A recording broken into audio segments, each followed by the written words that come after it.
What is up, everyone? Welcome back, or welcome if it's your first time here. And today we have a special video covering intrusive thoughts. In this video today, I'm going to give you 4 extremely powerful techniques, the best techniques that I've come across, that are going to allow you to take your power back and take back control over your mind from these uninvited guests. Because that's really what they are. And I know how, if left unchecked, these thoughts are extremely insidious and they can really take on a life of their own. This video is going to be all encompassing, and I'm going to hit this from multiple angles so that by the end of this video, all of your questions will be resolved and you won't ever even need to watch another video about this concept again. A big part of this entire thing is understanding that you are not your mind. Your mind can run along all day long, playing out different scenarios, worst case scenarios, and playing out different things, but by disidentifying with your mind and labeling these thoughts as intruders, uninvited guests which are showing up on your doorstep, you will be able to show them the door, show them the way out. And like I said, by the end of this video, you're going to be equipped with 4 of the best techniques that I found for getting rid of them. So let's get right into it. The first technique is to cut it off. And with this technique, it's important that the moment that you begin to realize that you're having this thought, the moment that you catch yourself having this thought, you cut it off. And that could simply be something as simple as, nothing ever works out for me. Why can't I do this? It's never gonna work. I love pasta. I love French bread. I love buttering baguettes with compote butter and drinking tea in the afternoon. Or you could just start thinking about what your cats are up to at home while you're gone. You could think about literally anything. And sometimes one of the ways that is helpful is by physically switching your task or busting out into a dance move. Anything that essentially shifts your attention away from this intrusive thought that you're having and puts your attention onto something else. And like I said, it could be anything. It could be blueberry muffins. It could be banana cream pie.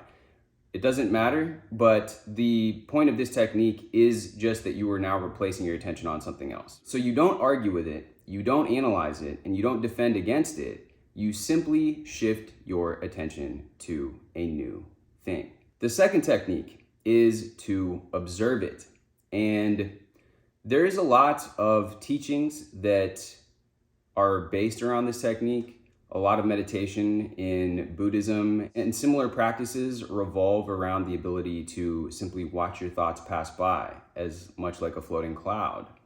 And a lot of these meditations, that is the goal, again, is disidentifying from the thought, being able to observe it and kind of take a detached approach to your thoughts. And again, with this technique, it's important to realize you are not your thoughts.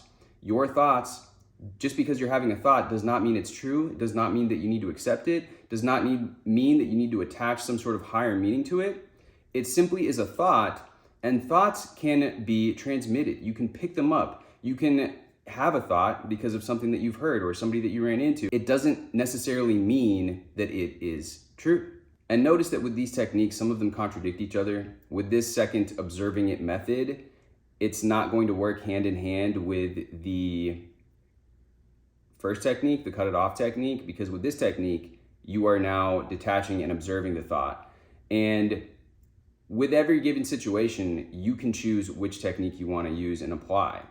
But with this observing technique, you're going to label it. So you're going to say, what's going on inside of me right now is I'm having an intrusive thought, or I'm having a negative thought. But that's just what it is, an intrusive thought and nothing more. Because you have to understand that on a fundamental level, your mind will play tricks on you, but you are not your mind. Your thoughts are these things outside of your being. They can be transmitted. They can come up automatically, and by telling yourself and reminding yourself, and that's what it takes a lot of the time, is repetition. It's simply a negative thought. It's simply an intrusive thought that I'm having right now.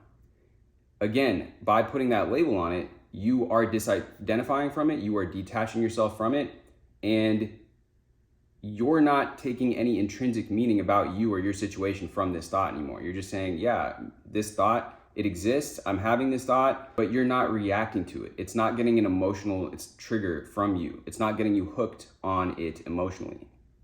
And it's not causing you to react, because negative thoughts and intrusive thoughts only have power when you react to them. It's kind of like somebody's being rude. If you start getting in a fight and an argument with them, it's like now they've got you, you know? But if you're kind of just like, whatever, you know, you're the one being weird, this doesn't have any meaning towards me, it's not a reflection of me, it's just something going on with them. That's kind of how you're treating these thoughts. It's like, you're an intrusive thought, you're over here, I'm good over here. Like, yeah, just because you came through doesn't mean that I'm going to entertain you, set the table down for you guys, have you bring all your friends over and have you over for dinner. I'm not entertaining you, like, you're dismissed. So again, this observing technique, remind yourself it's an intrusive thought and that's all that it is, and you take its power away. The third technique is to exaggerate and absurdify the intrusive thought. And this technique is a little bit more advanced, so it's important to know that this will take practice.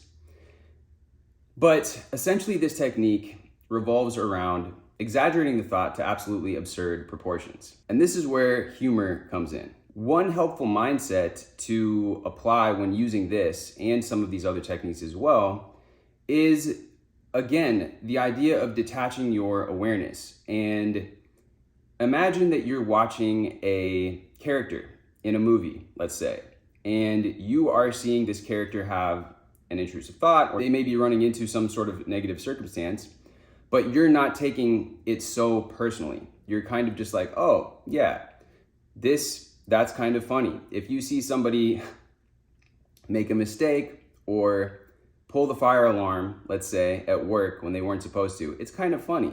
But if you were to do it yourself, because you're taking it personally and personally identifying with that situation, it becomes heavier. So what this technique is doing is lightening any intrusive thought or circumstance that you're running into. So you're observing this, and it's as if it's happening to someone else, not in a way where you're laughing at their expense, but in a way where you're not taking yourself so seriously. You're like watching yourself like a fly on a wall, the character playing you. So for example, let's say that you have the thought that you're always running late. You can never show up to work on time, you never make it to your appointments on time, and you feel disorganized. And you feel that this is a recurring thing, so you're having that thought that you can never get your stuff together on time. Now, by leaning into it a bit, you can say, yeah, I'll be here around 10 tomorrow, maybe. I'll show up at some point. I'll think about it if nothing else comes up. And if you're thinking that you're always late everywhere, you can again kind of absurdify it and say, oh yeah, well, I'm fashionably late. That's just because I show up in style. You know, for any given occasion, I'm at least an hour late because I like to keep them waiting. I work well under pressure. Got to keep them on their toes. And if you're feeling like you're disorganized, you can lean into that. And there's different ways to put a spin on that as well. Like, I'm a disorganized mastermind. I'm like a mad scientist in here. I was coming up with plans in my lab, and that's why I showed up late just now. Here in the kitchen, we have a knife, which is extremely sharp, and I cut myself with it. And one way that I kind of exaggerated this and turned this thought or this circumstance into a joke was exaggerating that and saying that, look, that knife is so sharp, it's like a straight up katana. Like, it was crafted in Kyoto by a Japanese swordsmith, and it has magical powers. It's literally like one of those berserk type weapons in a video game where as soon as I use it, it's gonna like start chopping down at my health bar. I can't even be in the same room as that knife. If I look at that knife, it's gonna cut me. And that was one way that I was able to take that kind of fear and exaggerate it, absurdify it. Another example is if you're having the thought that somebody doesn't like you, you could take that and again, put this spin on it saying, yeah, well, so-and-so doesn't like me because I'm just so perfect. They don't like me because literally everybody loves me. It's like they hate me because they ain't me type of attitude. And one interesting thing about this is that anytime that's proven true, like let's say anytime that person gives you a weird look or might be rude to you, it's actually proving the other statement more true. So the more rude they are to you, the more evidence that you now have that, yeah, that's just because I'm so amazing. It's because like I'm so awesome that they just really can't stand it. And they want to be you so bad that they hate you for it, but in a cool way. And that's another technique that my partner actually uses, is that she will do something kind of silly, or let's say she got pulled over. She might say something like, yeah, I got pulled over on the way to work today, but in a cool way.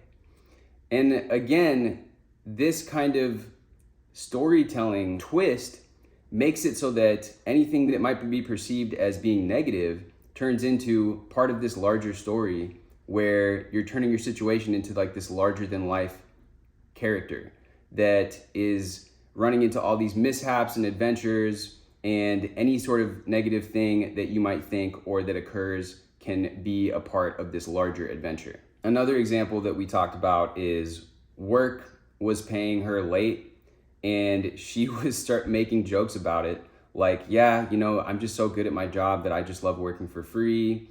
And the place, they're actually money laundering and they're using the tips for their boob jobs and BBLs so the owner can find herself a rich husband. The basic philosophy is that whatever intrusive thought, negative thought, or circumstance you're running up against, you're turning it into a joke. And this is really a life skill that, like I said, it takes practice, and every unique situation, you being able to apply humor to it will really take that negative charge and dissolve it. It's kind of like you're able to transmute it, like turning lead into gold. And if you are able to do this, you really will stop seeing so much friction in your life. If you're able to use humor to diffuse these negative thoughts and negative situations, it's going to be a hugely impactful thing in your life that's going to make things flow much more effortlessly. Now, the fourth and final technique is the opposite technique. With this technique, you're going to counter the thought that you're having with its exact opposite. So if you have the thought, I'm never going to make another sale today, you counter it with, I'm going to make another sale today. I'm going to lose my job becomes I'm doing phenomenally at my job. I'm never going to get ahead financially becomes I'm going to be wildly successful financially. I'm a worthless person. No, I'm an amazing person. Because the mind can only think one thought at a time, it may seem as if you're having a bunch of thoughts at once, but really what's going on is you're having one thought after another, after another, after another. And by using this technique, you're immediately taking the power away from these intrusive negative thoughts that you're having by replacing it with its exact opposite. So the next time that you're having intrusive thoughts, try some of these techniques out. It's important to start taking responsibility for your consciousness and the thoughts that you are allowing into your awareness, the thoughts that you are allowing to take hold and form roots. What happens is that if you allow these thoughts to take root into your mind, to start running rampant, you lose control over your own mind. And then you lose control over your experiences, because your experiences are inextricably linked to the thoughts that you are having. And your experience is filtered through these thoughts, which will harden into beliefs if left unchecked. So it's very important to use these techniques and continue to weed these out as they come up. A helpful analogy for this is to think of the mind like a garden, and these negative intrusive thoughts are the weeds that you need to weed out. And much like a garden, the weeds can be persistent, and it takes continuous practice and continuous weeding of the garden to keep that beautiful garden. So imagine that you've been tasked with this, and by watching this video, by understanding these concepts, just by being here, you're already ahead of 99% of people when it comes to taking control of this, taking back your power, and reclaiming your mind for yourself, and to insert and to realize that you have the power to insert the thoughts of your choosing. You do not have to entertain and dwell on these intrusive thoughts. Much the same way that if somebody knocks on your door, you do not have to let them in and set the dinner table for them. You can show them the way out. And by understanding these concepts and applying them, you are becoming a professional gardener. You are becoming a pro gardener. So with that being said, guys, much love as always. Drop me a comment down below and let me know what you think about these techniques. And if you have any experience using them, I would love to know which ones you prefer and which ones are your favorites. And any comments or questions you have below, I will be answering. With that being said, guys, much love as always. Hit me with a like, hit me with a subscribe, and I will see you guys in the next video. So if you're serious about rewiring your beliefs, I have a book that I just put together. It's a free ebook, and it goes into uncovering and removing your limiting beliefs that are blocking you from essentially getting the big, important desires that you've been wanting. If you've been having success with the smaller stuff, but still feel like you can't get those life-changing, transformative results that you've been looking for, this book gives you the tools to do so. When I first used these techniques, I got results immediately, and I'm like super excited about it. Like I said, it's completely free. So all you have to do is just click the link. You can download it, you'll get it instantly, and it worked really well for me when I found these techniques. So I put them together in this book for you guys so that you guys can use them and apply them in the most effective manner possible. With that being said, much love, and I can't wait to see your success.